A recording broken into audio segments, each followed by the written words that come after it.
అస్సలాముఅలైకుం వరహమతుల్లాహి వబర్కాతుహు. Hi hello welcome to my channel అండి. ఈరోజైతే కనుక నేను కాకరకాయ ఫ్రై చేస్తున్నాను. కాకరకాయ ఫ్రై చపాతీ అయితే కనుక ఇందులో పిండి కలిపేసి ఆయిల్ ప్యాకెట్ వేస్ట్ ఉంటుంది కదా, ఇందులో కొద్దిగా ఆయిల్ ఉంటుంది అనేసి ఇందులో పిండి కలిపేసి ఇలా పెట్టానండి. ఒక 10 నిమిషాల తర్వాత చపాతీ అనేది నేను తిక్కేస్తాను. ఇందులో ఉన్న ఆయిల్ అంతా పిండికి బాగా తగులుతుంది, అందుకనేసి అందులో వేసి పెట్టాను. బాగా నానుతుంది అనమాట.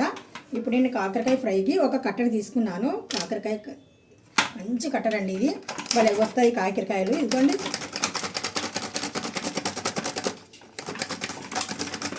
నైట్ అయితే ఇంకా మీరు అస్సలు రైస్ తినకండి, రోటీయే తినండి, మంచిది.